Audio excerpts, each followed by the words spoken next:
اعوذ باللہ من الشیطان الرجیم بسم اللہ الرحمن الرحیم یا ایھا الذین آمنوا اے ایمان والو لا تکونوا تم نہ ہو جاؤ کالذین کفروا ان لوگوں کی طرح جنہوں نے کفر کیا، کافروں کی طرح نہ بن جاؤ۔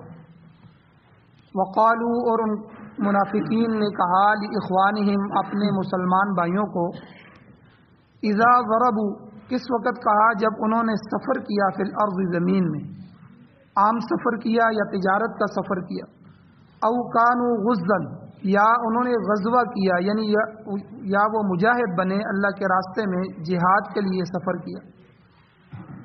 کیا کہا کہ لو کانوا عندنا اگر وہ ہمارے پاس ہی یہاں رہتے، گھروں میں یہاں ہی ٹھہرے رہتے، ہمارے پاس ہی ہوتے، تو ما ماتوا نہ وہ مرتے، وما قتلوا نہ مارے جاتے۔ اللہ تعالیٰ کہتے ہیں لیجعل اللہ، یہ اس لیے ہوا تاکہ اللہ تعالیٰ بنا دے ذالک اس بات کو حسرتن فی قلوبہم ان کے دلوں میں حسرت و افسوس۔ اور آگے اللہ نے عقیدہ بیان فرمایا واللہ یحیی و یمیت، مارنے والی ذات اور زندہ کرنے والی ذات وہ اللہ کی ہے، اللہ ہی یحیی زندہ کرتا ہے، اللہ ہی و یمیت مارتا ہے۔ واللہ بما تعملون بصیر، اور اللہ تعالیٰ جو کچھ بھی تم کام کرتے ہو، عمل کرتے ہو، اس کو دیکھنے والا ہے۔ وَلَئِن قُتِلْتُمْ فِي سَبِيلِ اللَّهِ، اگر تم اللہ کے راستے میں شہید ہو جاتے ہو، قتل کر دیے جاتے ہو، او متم یا ویسے ہی مر جاتے ہو، تو لَمَغْفِرَةٌ مِّنَ اللَّهِ، تو اللہ تعالیٰ کی طرف سے مغفرت ہے، وَرَحْمَةٌ اور مہربانی اور رحمت ہے۔ اور یہ دونوں چیزیں مغفرت اور رحمت خیر مما یجمعون، بہتر ہیں ان چیزوں سے جن کو وہ جمع کر رہے ہیں۔ وَلَئِن مُتُّمْ أَوْ قُتِلْتُمْ، اور اگر تم مر گئے یا مارے گئے، قتل کیے گئے، شہید کیے گئے، تو دونوں صورتوں میں لَإِلَى اللَّهِ تُحْشَرُونَ، البتہ اللہ کی طرف ہی تم لوگوں کو لوٹنا ہے، تم اللہ ہی کی طرف اکٹھے کیے جاؤ گے۔ سورہ آل عمران کی آیت نمبر 156، 157 اور 158 آپ حضرات کے سامنے بیان ہوئی، آپ نے ترجمہ سماعت فرمایا۔ ان آیات کا درس کا پہلا حصہ کل گزر چکا ہے، جس کا خلاصہ یہ ہے کہ منافقین اور کافروں کی ہمیشہ سے یہ تدبیر رہی ہے کہ مسلمان ہر معاملے میں پیچھے ہو جائیں، ہر معاملے میں ان کا نام نہ ہو۔ آپ اندازہ لگائیں کہ یہ جو جراحات کے آلات ہیں، اسپتالوں میں استعمال ہوتے ہیں، مشینریاں ہیں، اور اسی طرح آپریشن کے آلات ہیں، یہ سب سے پہلے مسلمان سائنسدانوں نے ایجاد کی۔ اسی طرح الجبرا اور ریاضی کے بڑے بڑے معاملات یہ بھی مسلمانوں نے دریافت کیے، اور بہت سی دریافتیں جو ہیں وہ مسلمانوں کی ہیں، لیکن آج ان کو کافروں کا لیبل لگا کے ہمارے سامنے پیش کیا جاتا ہے، ایک بات۔ دوسری بات، آج بھی اگر آپ کا بچہ آپ کے ملک میں ترقی کرتا ہے اور اس کا ذہن ہے وہ آگے تک ایجادات کر رہا ہے، تو یورپ جو ہے 3 لاکھ 4 لاکھ 5 لاکھ روپیہ مہینے تنخواہ پر اس کو لے لیتا ہے۔ یونیورسٹی آپ کی، بچہ آپ کا، پہلے تو یہاں تعلیم جو ہے وہ تو انتہائی ناقص ہے، دینی تعلیم تو ہے ہی نہیں، دنیاوی تعلیم کا ہمارا جو نمبر ہے عالمی رینک کے حساب سے، یعنی دنیا کے جو سب لوگ ہیں بڑے جو انگریز لوگ ہیں، وہ جب دیکھتے ہیں کہ کون سا ملک دنیاوی تعلیم میں کتنے نمبر پہ ہے، تو ہمارے ملک کا نمبر 132 133 نمبر پہ آتا ہے۔ تو یعنی دنیاوی تعلیم بھی ہماری کمزور ہے، لیکن پھر بھی کئی بچے ایسے ہیں جو بڑے ٹارگٹ تک پہنچنے والے ہوتے ہیں، بہت چیزیں نئی ان کے ذہن ہے، تخلیقی ذہن ہوتا ہے۔ تو اب ڈاکٹر عبد القدیر خان کو جب اس نے ایٹم بم بنانا تھا، تو ان کو بھی آفر ہوئی تھی کہ ہم آپ کو کروڑوں روپے ماہانہ تنخواہ دیں گے، آپ یہ پاکستان کے لیے نہ بنائیں، لیکن انہوں نے قربانی دی، بھوک کاٹی، اور انتہائی کم تنخواہ میں، بالکل گزارے کے معاملات میں انہوں نے اپنے پیٹ پر پتھر باندھ کے جو ہے اس ملک کو ایٹم دیا اس کی حفاظت کے لیے۔ تو بہرحال ایسے افراد ہوتے ہیں، لیکن ان کو خرید کر پھر وہ اپنی لیبارٹریوں میں ان کے ذریعے ٹیسٹ کروا کے سارے معاملات کر کے اس چیز کو اپنے نام کر لیتے ہیں کہ یہ ہم نے ایجاد کی۔ تو بہرحال یہاں ان آیات میں تو اللہ تعالیٰ نے منافقین کی ایک تدبیر بتائی کہ مسلمانوں کو جہاد فی سبیل اللہ سے اور تجارت سے دونوں سے ہٹانے کے لیے انہوں نے یہ کہا کہ بھائی تم گھروں میں بیٹھے رہو، وہاں جاؤ گے تو تمہیں موت آ جائے گی، اللہ کے راستے میں جب جاؤ گے شہادت وہاں تو مرنا ہے، موت ہے، اور اسی طرح سفر کرو گے تو موت، تاکہ مسلمان نہ تو اللہ کے راستے میں جہاد کر سکے نہ اس کی تجارت پھل پھول سکے۔ تو اللہ تعالیٰ نے یہاں منافقین کی ان تدبیروں کو بتایا، کل کے درس میں تفصیل گزر چکی ہے، اور یہاں اللہ نے اخوان ہی فرمایا، حالانکہ کافر اور منافق مسلمان کا بھائی نہیں ہوتا، تو پھر یہاں اخوان کیوں کہا، ان کو مسلمانوں کو ان کا بھائی کیوں کہا؟ یہ کل میں نے بتا دیا تھا، یہ ایک ہی خاندان کے افراد تھے، تعلق تھا، برادری تھی، تو بھائی بھائی تھے، اس مناسبت سے ان کو اخوان کہا۔ اور تیسری چیز کل بیان ہوئی کہ اللہ تعالیٰ اس بات کو ان کے دلوں میں حسرت و افسوس بنانا چاہتے ہیں۔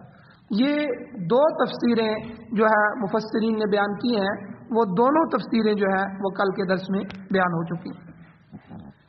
آج کے درس میں کہ واللہ یحیی و یمیت، اللہ تعالیٰ ہی مارتا ہے، اللہ تعالیٰ ہی زندہ کرتا ہے، یہ مسلمان کا عقیدہ ہے۔ موت اور حیات کی جو رسی ہے، موت اور حیات کا جو رشتہ ہے، سر رشتہ، یہ اللہ تعالیٰ کے ہاتھ میں۔ کوئی شخص بھی اپنے مقررہ وقت سے پہلے نہیں مر سکتا۔ جس شخص کی جس وقت اور جس جگہ موت مقدر ہو چکی ہے، لا محالہ ضروری طور پر اس میں ایک بال کے برابر بھی فرق نہیں آ سکتا۔ کوئی گھر بیٹھا رہے یا سفر میں جائے یا تجارت کے لیے دوسرے ملک میں جائے یا ملازمت کے لیے کہیں چلا جائے یا جہاد میں چلا جائے، جس جگہ بھی چلا جائے، اگر موت اس کو جہاں بھی آنی ہوگی، جہاں اس کے مقدر میں لکھی ہوگی، وہاں موت بہرحال اس کے لیے معین ہے، مقدر ہے، مقرر ہے، اسی جگہ پر اس کو اسی وقت میں موت آ کر رہے۔ کوئی بھی اس سے یہ انسان نہیں بچ سکتا۔ لہذا کفار اور منافقین کے عقیدے اور مسلمان کے عقیدے میں تو فرق ہے۔ مسلمان اور کافر میں کیا فرق ہے؟ دونوں کو صفوں میں کھڑا کریں، شکل میں تو کوئی فرق نہیں، شکل میں تو انسان سارے برابر ہیں، ایک ناک ہے، دو کان ہیں، اسی طرح ہونٹ ہے، اسی طرح چہرہ ہے، اسی طرح جسم ہے، اسی طرح ہاتھ پاؤں ہے۔ تو کافر اور مسلمان میں فرق کیا ہے؟ یہ عقائد اور نظریات کا فرق ہے، عقیدوں کا فرق ہے۔ اب منافقین اور کفار کا اگر یہ عقیدہ ہے، یہ کہنا ہے کہ مسلمان جہاد میں شریک ہو کر خود کو موت کے منہ میں ڈال رہا ہے، یہ ناقابل فہم بات ہے۔ اللہ تعالیٰ نے بات سمجھا دی کہ اگر اس قسم کا عقیدہ مسلمانوں میں بھی پیدا ہو جائے تو یہ تو بہت بری بات ہے، پھر مسلمان اور کافر میں فرق نہیں رہے گا۔ یہ تو کافروں کا عقیدہ ہے، وہ ڈر ڈر کے رہتے ہیں، بچ بچ کے رہتے ہیں۔ دنیا مغرب جو ہے، مغربی دنیا کا بہت بڑا گلوکار مائیکل جیکسن، یہ بہت بڑا نام تھا، یہ دنیا سے جب گیا تو اس کے بارے میں ایک سٹوری شائع ہوئی کہ چونکہ اس کے پاس بڑی دولت تھی اور یہ موت نہیں چاہتا تھا، مرنا نہیں چاہتا، اس لیے اس نے ہر وہ تدبیر اختیار کرنی چاہیے کہ جس کی وجہ سے میں موت میں نہ، میری زندگی اچھی ہو، صحت میری باقی رہے، اور کھانے میں پینے میں اور ہر چیز، حتیٰ کہ اس نے ایک دستانے پہن رکھے تھے، کسی کو ہاتھ بھی نہیں ملاتا تھا، تو تاکہ کوئی کسی کے جراثیم میرے ہاتھ کو نہ لگ جائے۔ کھانے کا ہر وقت مقرر تھا، ہر چیز تھی، لیکن اللہ نے اس کی موت 42-43 سال کی عمر میں لکھی تھی، نوجوانی کی موت تھی۔ جب موت آئی تو کوئی چیز اس کا سہارا نہیں بن سکی، تو وقت پہ موت آ گئی اور اس کو لے کے چلی گئی۔ تو اس لیے بعض یہ سمجھتے ہیں کہ ہم جو ہے وہ صحت مند رہیں گے اور یہ چیز کرتے رہیں گے، حالانکہ ان چیزوں کا حکم دیا گیا ہے، ورزش کی جائے، اپنے جسم کو مینٹین رکھا جائے اور اپنی صحت کا خیال رکھا جائے، اپنی جوانی کا خیال رکھا جائے، ان سب چیزوں کا حکم ہے۔ لیکن آدمی یہ خیال نہ کرے، عقیدہ نہ بنائے کہ میں اگر یہ چیزیں کرتا رہوں گا تو میری زندگی لمبی ہو جائے گی۔ بھئی زندگی اور موت اللہ کے ہاتھ میں ہے، جب اللہ نے لکھ دی ہے اسی لمحے اسی وقت موت آ جائے گی۔ صحت مند آدمی بھی جا رہے ہیں، بیمار بھی جا رہے ہیں، بعض دفعہ تو ہم نے ایسا دیکھا ہے کہ گھر میں صحت مند آدمی ایک ایک دو دو چلے جاتے ہیں اور بیمار اسی طرح چارپائی پہ پڑا رہتا ہے، حالانکہ اس کی بیماری ایسی ہوتی ہے کہ بندہ کہتا ہے یہ تو ایک دن بھی نہیں نکال سکتا، لیکن 10 سال 12 سال آدمی بیماری کی حالت میں نکال دیتا ہے، تو کیونکہ اس کی موت مقدر نہیں ہے ابھی، بیماری سے تھوڑا ہی موت آتی ہے، صحت تھوڑا ہی موت کو روک سکتی ہے، یہ تو مسلمان کا عقیدہ نہیں ہے۔ تو اس لیے اب دیکھیں، ایک واقعہ میں نے ایک دوست سے سنا، کہتے ہیں کہ ہم گاڑی پہ جا رہے تھے تو اشارہ بند ہوا، گاڑیاں رک گئی، اب اشارہ کھلا تو اگلی گاڑی جو تھی وہ آگے جا نہیں رہی، اب پیچھے سے ساری گاڑیاں ہارن دے رہی ہیں، اب جب اتر کے جا کے دیکھا تو وہ ڈرائیور فوت ہو چکا تھا، اب اتنی دیر لگی ہے کہ وہیں اشارے پہ رکا ہے، اس کو پتہ ہی نہیں ہے پچھلے اشارے سے کہ اگلے اشارے پہ میری موت کھڑی، میرا وقت برابر ہونے والا ہے۔ تو اس لیے جو آدمی جس جگہ جس وقت مرے گا اس کا یہ مقدر میں لکھا جا چکا ہے، چاہے کچھ بھی ہو جائے اس نے اسی حالت میں وہاں فوت ہونا ہے، اس کی روح قبض ہونی ہے۔ اور جو اس کا مقدر نہیں ہے، مقدر سے زیادہ یا مقدر سے کم، مقدر سے کم ہے تو کوئی چھین نہیں سکتا، مقدر سے زیادہ ہے کوئی دے نہیں سکتا، تو اتنا لکھا گیا ہے، جو جس کے مقدر میں لکھا گیا ہے وہ اس کو ملنا ہے۔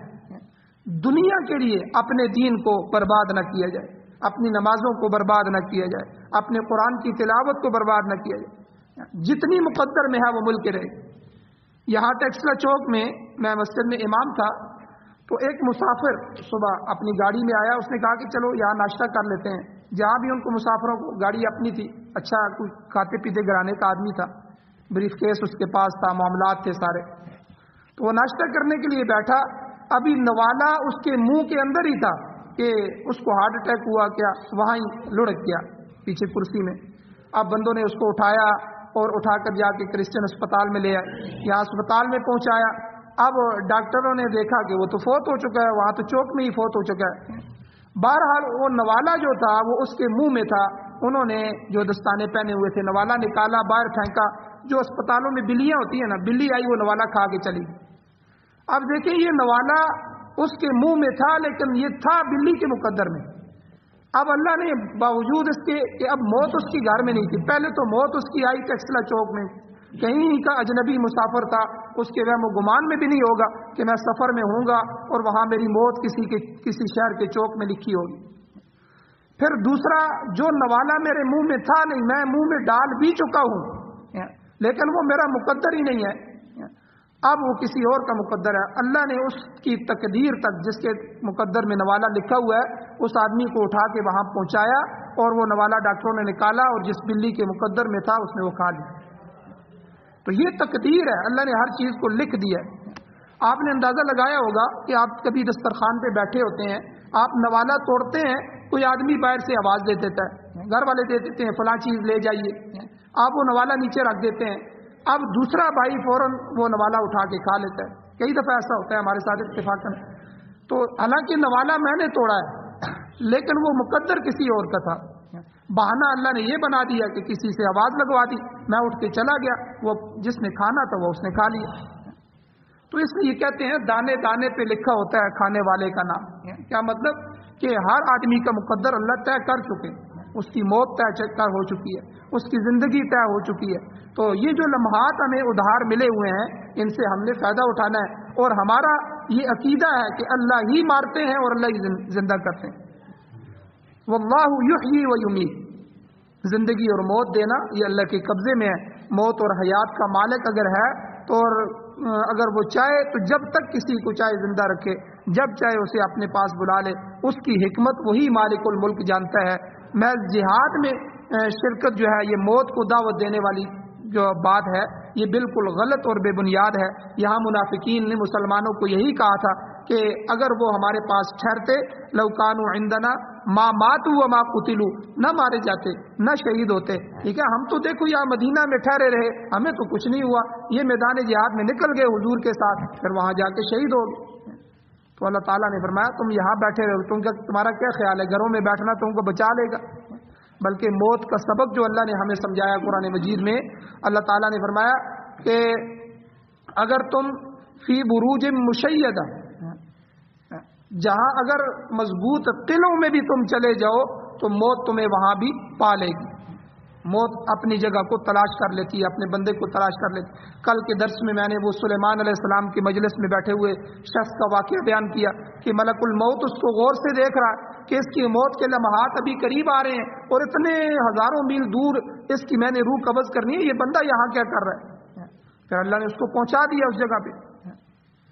تو اس لیے یاد رکھیں کہ جو بھی ہم سودا کرتے ہیں، بعض دفعہ وہ سودا نہیں ہوتا، دوسرا بھائی اس کے ساتھ اس کا سودا ہو جاتا ہے. بعض دفعہ ہم پیسے زیادہ دے رہے ہوتے ہیں اور دوسرا بندہ کم پیسوں میں سودا کر لیتا ہے. اسی طرح رشتے کا معاملہ ہے. ایک جگہ ہم جاتے ہیں، سگا بھائی ہے وہ اپنی بیٹی کا رشتہ نہیں دیتا اور اجنبی آتا ہے اس کو دے دیتا ہے، کیونکہ یہ رشتہ، یہ سودا میرے مقدر میں نہیں تھا. یاد رکھیں ہمارا کام ہے اس کے لیے کوشش کرنا، اپنے جو ہے جبرن کسی چیز کو حاصل کرنا یہ نہیں. تو مقدر میں نہیں ہوتا، تو جو چیز مقدر میں نہیں ہے اس لیے اپنی تقدیر پر راضی رہنا یہ ایمان کا حصہ ہے. والقدر خیرہ وشرہ من اللہ تعالی، اچھی اور بری تقدیر جو بھی ہمارے مقدر میں ہے یہ اللہ کی طرف سے اللہ نے لکھ لیا ہے. اے اللہ ہم آپ کی رضا پر راضی ہیں. اب دیکھیں نا، حضرت آدم علیہ السلام کے 2 بیٹے تھے، قابیل اور حابیل. قابیل نے حابیل کو قتل کر دیا. سبب کیا بنا؟ کیونکہ اللہ نے آدم علیہ السلام سے نسل کو چلایا. تو شروع میں آدم علیہ السلام سے جوڑا اما ہوا اور آدم علیہ السلام سے جوڑا پیدا ہوتے تھے، ایک لڑکا اور ایک لڑکی. اب دوسرا جوڑا جو پیدا ہوتا لڑکا اور لڑکی، اس جوڑے کے لڑکے کا نکاح دوسری جوڑے کی لڑکی سے ہوتا. یہ دونوں جو ایک ہی جوڑے میں پیدا ہوئے ہیں یہ بہن بھائی، سگے بہن بھائی ہوتے. دوسرے جوڑے کے ساتھ اس کا نکاح ہوتا، اس لڑکے کا اس لڑکی کے ساتھ، اس لڑکے کا اس لڑکی کے ساتھ، اس طرح نکاح ہوتا کیونکہ اللہ نے نسل چلانی تھی، اس شریعت میں جائز تھا. اب یہ جو قابیل اور حابیل ہیں یہ 2 مختلف جوڑوں کے ہیں. اب جو قابیل تھا اس کے ساتھ جو بہن پیدا ہوئی تھی، اب اس کا نکاح حابیل سے ہونا تھا اور حابیل والے کی بہن کا نکاح قابیل سے ہونا تھا. لیکن قابیل نے کہا کہ نہیں، میری یہ بہن خوبصورت ہے، میں اسی سے نکاح کروں گا. حضرت آدم علیہ السلام نے سمجھایا کہ یہ تو ٹھیک نہیں ہے، یہ تو اللہ کا قانون نہیں ہے، یہ تو اسی طرح چل رہا ہے. تو اسی بات کو لے کے قابیل نے پھر حابیل کو قتل کر دیا. اور اس لیے علماء کہتے ہیں وہ سب سے پہلا قتل انسانی ہے جو قابیل نے کیا، اور قیامت تک جو قتل ہوں گے وہ اسی کے کھاتے میں، اس کا گناہ بھی اس کو ہوتا ہے. جو آدمی جس گناہ کی ایجاد بنتا ہے، جس گناہ کو پہلے شروع کرتا ہے، جو محلے میں ایک کام ایسا نہیں ہو رہا ٹھیک ہے، وہ پہلے آ کے بنیاد پڑتا ہے تو پھر بعد میں جتنے بھی اس کے ساتھ لگ جاتے ہیں. مثلا نشہ نہیں ہے جس محلے میں، پہلا آدمی جا کے منشیات کا کام شروع کر دیتا ہے. یا کیبل نہیں لگی ہوئی محلے میں، کوئی کیبل نہیں ہے، پہلا آدمی آ کے کیبل لگاتا ہے دور سے، پھر دوسرا، پھر تیسرا، کرتے کرتے سال 2 سال 10 سالوں میں پورے محلے میں اکثر گھروں میں ہو جاتی ہے. لیکن وہ جس نے ابتدا کی تھی اس سب کا گناہ اس کے کھاتے میں ہو، اس کا اپنا گناہ تو ہے کیونکہ اس نے گناہ کو یہاں پیدا کر دیا، ایجاد کر دیا. تو بہرحال جو ہمارے مقدر میں ہے، اس لیے حضرت خالد بن ولید رضی اللہ تعالیٰ ان کے بارے میں آتا ہے، اسلام کے عظیم سپاہی تھے اور قابل جرنیل تھے. انہوں نے آپ دیکھیں جنگ یرموک اور جنگ موتا، بڑی بڑی جنگیں، ان جیسے مارکوں میں انہوں نے حصہ لیا اور ان کو فتح کیا. اور ان کے جسم کا ایک بالشت جگہ بھی ایسی نہیں تھی جہاں پر تیر، تلوار یا نیزوں کے زخم نہ آئے. ہر جسم کا حصہ بھرا ہوا تھا، مگر میدان جہاد میں شہادت نصیب نہیں ہوئی. زندگی کے آخری حصے میں افسوس کا اظہار کیا کرتے تھے کہ دیکھو میں نے بے شمار جنگوں میں حصہ لیا مگر تمام تر خواہشات کے باوجود شہادت نصیب نہیں ہوئی، اور آج دیکھو خالد کو موت بستر پر آ رہی ہے. علماء نے اس کی ایک وجہ یہ لکھی ہے کہ اللہ کے نبی نے ان کو سیف اللہ کا لقب دیا تھا، اللہ کی تلوار. اگر یہ شہید ہو جاتے تو لوگ کہتے دیکھو یہ اللہ کی تلوار تو ٹوٹنے والی نہیں ہے، یہ تو ٹوٹ گئی، بس اللہ نے ان کے مقدر میں نہیں لکھا تھا. لیکن بہت بڑے جلیل القدر صحابی تھے. لیکن جب موت بستر پر آئی تو افسوس کر رہے. خواہشات تھی، جو آدمی جنگوں کا عادی رہا ہو اور جہادوں میں شرکت کرتا رہا ہو اور شہادت کی تمنائیں کرتا رہا ہو، اس کو شہادت نہ ملے، وہ چیز جس کے لیے ہم حسرت کرتے ہیں وہ نہ ملے تو کتنا افسوس ہوتا ہے. تو صحابہ کا تو منشا اور زندگی گزارنے کی جو تڑپ تھی وہی یہی تھی کہ ہمارے زندگی جو ہے ہمیں شہادت مل جائے، ہم ایسی حالت میں اللہ کے سامنے پہنچ جائیں کہ اللہ کے راستے میں اللہ کے دین کی سربلندی کے لیے اپنی جان لے کے جو ہے اللہ کے سامنے حاضر ہو جائے. آپ جب موت آ رہی تو شعر پڑھ رہے تھے، فرما رہے تھے فلا قرت اعین الجبناء، کہتے ہیں اللہ اس بزدل کی آنکھیں ٹھنڈی نہ کرے جو موت کے ڈر کی وجہ سے جہاد میں شریک نہیں ہوتا۔ اسے میری حالت سے عبرت حاصل کرنی چاہیے کہ میں نے کتنے جہاد کیے، بسا اوقات میں دشمن کے نرغے میں پہنچ گیا مگر ان کے ہاتھوں میں مجھے موت نہیں آئی۔ لہذا جہاد سے گریز نہیں کرنا چاہیے، موت کا خوف دلانا یہ منافقین کی چال ہے۔ اللہ نے ان آیتوں میں فرمایا اے ایمان والو، اے میرے نبی کے صحابہ، ان منافقین کی چالوں سے خبردار رہنا۔ واللہ بما تعملون بصیر، اللہ تعالیٰ دیکھتا ہے جو کچھ تم کام کرتے ہو، جو تم کچھ تم کر رہے ہو، اللہ کی نظر ہے۔ یہ کوئی بندہ نہ سوچے میں کر رہا ہوں میرے اوپر کسی کی نظر نہیں ہے، اللہ کی مضبوط گرفت ہے، اللہ ہمارے خیالات سے بھی واقف ہے۔ آگے اللہ تعالیٰ شہداء کے لیے اللہ نے جو انعام رکھے ہیں ان کا اللہ نے تذکرہ فرمایا۔ اللہ کہتے ہیں وَلَئِن قُتِلْتُمْ فِي سَبِيلِ اللَّهِ، اگر تم اللہ کی راہ میں شہید ہو جاتے ہو، او متم، یا تم اللہ کے راستے میں نکل جاتے ہو اور تبھی موت تمہیں آ جاتی ہے، تو اس کا حاصل کیا ہوگا؟ اللہ تمہیں دے گا کیا؟ لَمَغْفِرَةٌ مِّنَ اللَّهِ، اللہ تعالیٰ کی طرف سے تمہاری بخشش کا اعلان ہوگا، تمہارے گناہ معاف کر دیے جائیں گے، تمہاری غلطیاں قلم زد کر دی جائیں گی، اور یہ بہت بڑی کامیابی ہے۔ ورحمتن، اور اللہ کی طرف سے رحمت ہے، مغفرت اور رحمت یہ دو اللہ کی بڑی نعمتیں۔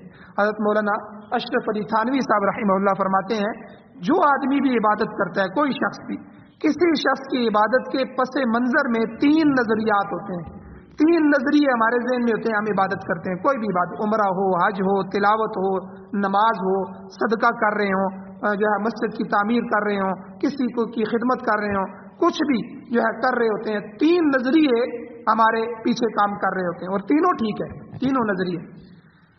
پہلی صورت یہ ہے کہ انسان اللہ تعالیٰ کے عذاب سے ڈرتے ہوئے اس کی عبادت کرتا ہے، کہ جو اللہ نے معمورات مجھے دیے ہیں، منہیات دیے ہیں، یعنی معمورات جس کا حکم کیا ہے، منہیات جن سے رکنے کا کہا ہے، امر بالمعروف نہی عن المنکر، وہ اس لیے انجام دیتا ہے کہ خدا کی گرفت میں نہ آ جاؤں۔ اللہ کا عذاب بڑا سخت ہے، اللہ مجھے اپنے عذاب میں نہ ڈال دے، اللہ مجھے پکڑ نہ لے، تو اللہ کے عذاب سے ڈرتے ہوئے میں اس کے حکم کو مان رہا ہوں۔ اس کے پیش نظر چونکہ یہ آدمی جو ہوتا ہے اس کے سامنے یہ آیات ہوتی ہیں، اللہ تعالیٰ نے قرآن مجید میں ارشاد فرمایا فَمَنْ زُحْزِحَ عَنِ النَّارِ وَأُدْخِلَ الْجَنَّةَ فَقَدْ فَازَ، جو آدمی دوزخ کی آگ سے بچا لیا گیا اور جنت میں داخل کر لیا گیا وہی کامیاب اور کامران۔ اب دوزخ سے ڈرنا بھی ہے، اب یہ آدمی اللہ کے عذاب سے، آگ سے، اللہ کے غصے سے، اللہ کے غضب سے، اللہ کے انتقام سے ڈرتے ہوئے جو ہے اللہ کی عبادت کرتا ہے، تو اب کیا ہوتا ہے؟ لَمَغْفِرَةٌ مِّنَ اللَّهِ، اللہ کی طرف سے اس کو مغفرت آتی ہے، اللہ کہتے ہیں جاؤ تمہاری غلطیاں معاف کر دی گئی۔ اب غزوہ احد میں مسلمانوں سے جو کچھ غلطی ہوئی، لیکن وہ خدا پرست لوگ تھے، خالص لوگ تھے، جو ہی غلطی کا احساس ہوا پھر اکٹھے ہو گئے اور جانبازی کا ثبوت دیا، انہوں نے بلا شبہ اللہ کی مغفرت حاصل کر لی، اللہ نے ان کو معاف کر دیا، اعلان فرما دیا وَلَقَدْ عَفَا اللَّهُ عَنْهُمْ، اللہ نے ان سب کو معاف کر دیا، اور معافی ہو گئی تو مغفرت ہو گئی، اللہ نے معاف کر دیا تو مغفرت مل گئی۔ تو اس لیے یہ پہلا نظریہ۔ اچھا، حضرت تھانوی فرماتے ہیں کہ عبادت کرتے وقت کسی شخص کے پیش نظر دوسرا نظریہ کیا ہوتا ہے، دوسری چیز کیا ہوتی ہے؟ وہ یہ ہے کہ اللہ تعالیٰ کی نعمتیں حاصل ہو جائیں، اس کی خوشنودی مل جائے، اللہ مجھ سے خوش ہو جائے، اللہ کا تقرب مل جائے، اللہ میرے قریب ہو جائیں، مجھے اپنی قربتیں دے دیں، اللہ کی جنت مل جائے، اللہ کی جنت کی نعمتیں مل جائیں، میرا صلہ جو ہے، میرا بدلہ جنت میں درجات کی صورت میں بلند ہو جائے۔ مجھے ظاہر بات ہے ہر آدمی کی خواہش ہے، ہر مسلمان کی، میں صحابہ کے قریب ہو جاؤں جنت میں، میری جنت حضور کے قریب ہو جائے، ٹھیک ہے، اور جہاں حضور ہوں گے وہاں اللہ بھی ہوں گے، تو باقی جو جنتی نیچے والے ہیں تو ان کو تو ہفتے میں ایک دن اللہ کا دیدار ہوگا، اور حضور کو تو ہر وقت اللہ کا دیدار ہوگا۔ تو اس لیے ہم جتنا بھی اللہ کے قریب، اللہ کے نبی کے قریب ہوں گے تو یہ قربتیں بھی ہمیں مل جائیں، درجات بھی ہمارے بلند ہو جائیں، تو یہ دوسرا نظریہ ہوتا ہے کہ یہ چیز ہمیں مل جائے۔ فرمایا ایسے شخص کا مقام رحمت ہے، پہلے کے لیے مغفرت ہے، اس کے لیے رحمت ہے، اس لیے فرمایا اللہ کی راہ میں شہید ہونے والوں کا صلہ، یہ دونوں چیزیں ہیں، جو شہید ہوتا ہے اللہ اس کو مغفرت بھی عطا فرماتے ہیں، لَمَغْفِرَةٌ مِّنَ اللَّهِ وَرَحْمَةٌ، اور رحمت بھی اللہ عطا فرماتے ہیں۔ تو بہرحال یہ مسئلہ سمجھا دیا گیا کہ اللہ تعالیٰ کی بخشش اور رحمت جب یہ مل جاتی ہے تو اللہ نے فرمایا خیر مما یجمعون. دیکھو لوگو، یہ دونوں چیزیں اس چیز سے بہتر ہے جو تم جمع کر رہے ہو. دنیا میں جن چیزوں کو اکٹھا کر رہے، یہ دنیا تو چند روزہ ہے، فانی دنیا ہے. اس کا مال، اس دنیا کا اسباب، اس کا روپیہ، اس کا پیسہ، اس دنیا کی جوانی، اس کا وقت، ہر چیز عارضی ہے. تمہیں جو کچھ ملا ہے یہ آنکھوں کا دھوکہ ہے. ہر چیز عارضی ہے، اور اللہ کی مہربانی، اللہ کی مغفرت یہ بڑی چیز ہے. اللہ تم پر مہربانی فرما دے، اللہ تمہاری مغفرت کر دے، یہ بہت بڑی نتیجہ ہے. اصل چیز تو ایمان اور نیکی ہے، لہذا اس کو اختیار کرنا چاہیے اور منافقوں کی چال میں نہیں آنا چاہیے. اور حضرت تھانوی فرماتے ہیں کہ تیسری چیز عبادت گزار جو ہے اس کے پیش نظر تیسرا نظریہ کیا ہوتا ہے، وہ کہ اللہ اس سے راضی ہو جائے. اور اس لیے حضور نے فرمایا کہ جنتیوں کو جنت میں سب سے آخری جو نعمت، جنت مل چکی ہوگی، جنت کی نعمتیں مل چکی ہوں گی، پھر اللہ خود جنت میں اعلان فرمائیں گے اے جنتیوں کوئی چیز ایسی رہ گئی ہے جو تمہیں دینی ہو، مانگو مجھ سے. سارے جنتی کہیں گے اے اللہ کوئی چیز آپ نے چھوڑی ہے، جنت آپ نے ہمیں دے دی ہے، نعمتیں آپ نے ہمیں دے دی ہیں، سب کچھ آپ نے ہمیں دے دیا ہے. اللہ فرمائیں گے ایک چیز رہ گئی ہے. جنتی متوجہ ہوں گے، اللہ کہیں گے کہ میری رضا. اے جنتیوں آج سے میں ہمیشہ کے لیے تم سے راضی ہوں، آج کے بعد ناراضگی نہیں ہے. دنیا میں تو ہمیں ہوتا ہے بڑا سے بڑا اللہ کا ولی. آپ دیکھیں صحابہ، جن 10 صحابہ کو اللہ کے نبی نے دنیا میں جنت کی بشارت دی، عشرہ مبشرہ، وہ بھی کانپ رہے ہیں. حضرت عمر اس میں تھے، حضرت ابو بکر پتہ اٹھاتے تھے اور کبھی چڑیا کو دیکھتے تھے، کہتے ہیں چڑیا کاش ابو بکر انسان نہ ہوتا، کیسے حساب دے گا اللہ. حالانکہ اللہ کے نبی نے خود فرمایا کہ جب اللہ غصے میں ہوں گے قیامت والے دن اور حضور سجدے سے سر اٹھائیں گے اور حضور کہیں گے اے اللہ آپ حساب شروع کیجئے، مخلوق تنگ آ چکی ہے، تو اللہ کہیں گے پیش کرو، کس کو حساب کے لیے؟ تو ابو بکر کو پیش کیا جائے گا. ابو بکر کو دیکھتے ہی اللہ کا غصہ ٹھنڈا ہو جائے. ابو بکر سے میں کیا امتحان لوں، اس کا تو اسلام پر اتنے احسانات ہیں کہ اسلام اس کے احسان کو ادا نہیں کر سکا. تو یعنی ایسے ابو بکر پھر بھی موت سے اتنا ڈر رہے ہیں اپنی زندگی سے. کبھی تنکا اٹھا لیتے، اے ابو بکر کاش تو تنکا ہوتا یا تجھ سے حساب نہ ہوتا. حضرت عمر رضی اللہ تعالیٰ جب شہید ہو رہے ہیں، عبداللہ ابن عمر جو بیٹے ہیں انہوں نے سر اپنی گود میں رکھا ہوا تھا، کہا عبداللہ چھوڑو میرا سر نیچے زمین پہ رکھ دو، مٹی پہ رکھو. انہوں نے کہا ابا جی نہیں. غصے ہوئے، کہا کہ نہیں میرا سر رکھو. نیچے سر رکھا تو مٹی میں اپنے چہرے کو اور داڑھی میں مر رہے ہیں اور کہہ رہے ہیں اے عمر اگر اللہ نے تیری بخشش نہ کی تو تیرا کیا ہوگا؟ اللہ نے تیرا حساب لیا تو تیرا کیا بنے گا؟ یہ وہ ہستیاں ہیں جن کے لیے دنیا میں جنت کا اعلان ہے. تو اس لیے اللہ نے فرمایا کہ آخری وقت تک دنیا میں کوئی پتہ نہیں، اللہ کسی وقت بھی ناراض ہو جائے، ہمارا کوئی ایسا عمل ہو، اللہ نے آج نماز کی توفیق دی ہے، کل چھین لے، اللہ غصے میں اپنے دربار کی حاضری سے ہمیں خارج کر دے. یہ تو اللہ دنیا کے معاملات ہیں.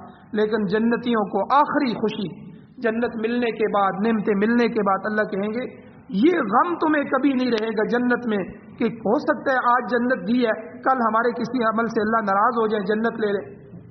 میں تمہیں رضا کا سرٹیفکیٹ دے رہا ہوں، ہمیشہ کے لیے تم سے راضی ہوں، آج کے بعد اے جنتیوں میں تم سے کبھی ناراض نہیں ہوں. تو یہ سب سے بڑی اللہ کی طرف سے خوشی اور سب سے بڑی نعمت. تو یہ 3 نظریے ہوتے ہیں عبادت کرنے والے کے. حضور نے فرمایا ایک آدمی، اس کے لیے اللہ جہنم کا فیصلہ کر دیں گے اور اللہ کہیں گے جاؤ جہنم میں جاؤ. تو وہ جہنم میں جائے گا، 2 قدم چل کے پھر پیچھے اللہ کی طرف دیکھے گا، پھر آگے جائے گا، پھر پیچھے جائے گا، پھر جائے گا، یہاں تک کہ جہنم میں چھلانگ لگا دے گا. پھر اللہ فرشتوں کو کہیں گے اس کو نکال کے لاؤ. جب وہ نکال کے لائیں گے تو اللہ پوچھیں گے یہ پیچھے مڑ مڑ کے کیوں دیکھتا تھا؟ وہ کہے گا کہ اللہ تو گناہ تو میرے تھے، جہنم کا تو میں مستحق تھا، آپ نے عدل کیا ہے، آپ ظالم نہیں ہیں، لیکن آپ کی رحمت بڑی ہے تو میں مڑ کے دیکھ رہا تھا کہ آپ رحمت فرما دیں. تو اللہ تعالیٰ فرمائیں گے کہ جاؤ میں رحمت کرتا ہوں، تم جنت میں چلے جاؤ. اللہ اس کے لیے جنت فرمائیں گے، اتنی رحیم ذات. اور دوسرے آدمی کے بارے میں فرمایا حضور نے کہ جب اس کے لیے جہنم کا فیصلہ کیا جائے گا، اللہ کہیں گے جاؤ جہنم میں، وہ باغ کے دوڑ کے جہنم میں چھلانگ لگا دے گا. تو اللہ تعالیٰ پھر فرشتے کو کہیں گے اس کو نکال کے لاؤ. جب نکال کے لائیں گے تو اللہ تعالیٰ پوچھیں گے کہ تو نے اتنی جلدی کیوں کی، ابھی میں نے حکم بھی پورا نہیں کیا تھا. کہیں گے اللہ آپ کا حکم ماننا تھا، دنیا میں میں نے آپ کا حکم نہیں مانا، اس کی سزا یہ ملی ہے، تو آج میں آپ کا حکم مانتا ہوں اس لیے کہ آپ کے حکم میں دیر نہ ہو جائے. اللہ اس کی بھی مغفرت فرما دیں. تو یعنی اللہ اتنی جو ہے. اور اسی طرح سخاوت، ایک آدمی ایسا لایا جائے گا، حضور نے فرمایا کہ اس کے پاس ایک نیکی ہوگی، کوئی نیکی نہیں ہوگی، اور دوسری طرف ایک ایسا آدمی جو جنت میں جانے کے لیے اسے ایک نیکی کی ضرورت ہوگی، صرف ایک نیکی مل جائے تو وہ جنتی ہو جائے گا. اب وہ آدمی تلاش کرے گا، کرتے کرتے اس آدمی کے پاس آئے گا اور اسے کہے گا مجھے ایک نیکی کی ضرورت ہے، اور یہ آدمی کہے گا ٹھیک ہے بھائی، یہ میرے پاس ایک ہی نیکی ہے پوری زندگی کی، یہ تو لے لے، تیری تو جنت بن جائے. اب وہ جب اس کو لے کے اللہ کے دربار میں آئے گا، اللہ پوچھیں گے آج تو کوئی نیکی دینے والا نہیں، آج تو کوئی ماں اپنے بیٹے کو پوچھنے والی نہیں ہے، باپ اپنے بیٹے کو، بیٹا باپ کو پوچھنے والا نہیں، یہ نیکی تجھے کس نے دی؟ تو اس آدمی کو بلایا جائے گا تو اللہ تعالیٰ اس سے پوچھیں گے، تو وہ کہے گا کہ اے اللہ میرے پاس ایک نیکی تھی، آپ کے یہ بندے ہیں تو آپ اپنے بندوں کو جہنم میں نہیں پھینکنا چاہتے، تو کسی ایک کی جنت ہو جائے، میں نے اپنی نیکی اس کو دے دی. اللہ کہیں گے اچھا تو سخاوت کرنے والا ہے، مجھ سے زیادہ سخی ہے. اللہ کہیں گے چل تجھے بھی معاف کرتا ہوں، تو بھی جنت میں چلا جائے. تو اتنی رحیم ذات ہے، تو معاف کرنا، سخاوت کرنا یہ جو ہے اللہ کی صفت ہے. تو اس لیے اللہ تعالیٰ نے یہاں ہمیں ترغیب دی ہے، اور حضور نے ہمیں دعا میں سکھلایا اللہم اسألک رضاک، اے اللہ ہم آپ سے آپ کی رضا چاہتے ہیں، آپ ہم سے راضی ہو جائیں. اور آخر میں اللہ تعالیٰ نے فرمایا وَلَئِن مُتُّمْ أَوْ قُتِلْتُمْ، یاد رکھو اے لوگو اگر تم طبی موت مر جاؤ، اپنے بستر پہ گھر پہ موت مر جاؤ، اے سی کے اندر مر جاؤ، یا تم شہید کر دیے جاؤ، دونوں صورتوں میں لَإِلَى اللَّهِ تُحْشَرُونَ، لوٹنا تو تم نے اللہ کی طرف ہے، جمع تو تم اللہ کی طرف گٹھے کیے جاؤ گے. اس وقت مومن کا یہ ایمان ہے کہ مرنے کے بعد اسے براہ راست خدا تعالیٰ کے حضور پیش ہونا ہے. بیس بعد الموت پر اس کا یقین ہے. یہ نہ سمجھو کہ زندہ رہنے میں ہی تمہارا فائدہ ہے، مرنے کے بعد محروم ہو جاؤ گے، بلکہ یاد رکھو تمہیں بہرحال اللہ کی عدالت میں پیش ہونا ہے. وہ باز پرس بھی کر سکتا ہے، لہذا موت کے ڈر سے جہاد سے اجتناب نہ کرو. مجرم اور گناہ گار بن کر اللہ کے حضور میں پیش نہ ہونا، بلکہ ایسے اعمال لے کر حاضر ہونا جن کی وجہ سے تمہیں اللہ کی مغفرت اور رحمت حاصل ہو جائے. اللہ جل شانہ سے دعا ہے اللہ ہمیں عمل کی توفیق عطا فرمائے. آمین. الحمدللہ رب العالمین والعاقبۃ للمتقین والصلاۃ والسلام علی رسولہ النبی الامی الکریم. یا اللہ ہمارے حال پر رحم فرمائیے، یا اللہ معاف فرمائیے، درگزر فرمائیے، صغیرہ کبیرہ گناہوں کو معاف فرمائیے، اپنی رضا نصیب فرمائیے، ہم پر رحم یا اللہ رحمت فضل کرم والا معاملہ فرمائیے. یا اللہ اپنے غضب غصے انتقام سے ہمیں محفوظ فرمائیے. یا اللہ قرآن مجید، قرآن و سنت پڑھنے، سننے، سمجھنے، عمل کرنے کی توفیق عطا فرمائیے. یا اللہ اس کی اشاعت نصیب فرمائیے. پوری دنیا میں پاکستان سمیت یا اللہ امارت اسلامیہ خلافت راشدہ نصیب فرمائیے. یا اللہ اپنے نبی کا نظام نصیب فرمائیے. یا اللہ باطل نظاموں کو ختم فرمائیے. سعادت والی زندگی، شہادت والی موت نصیب فرمائیے. یا اللہ اپنے دربار سے، اپنے دربار کے سجدوں سے محروم نہ فرمائیے.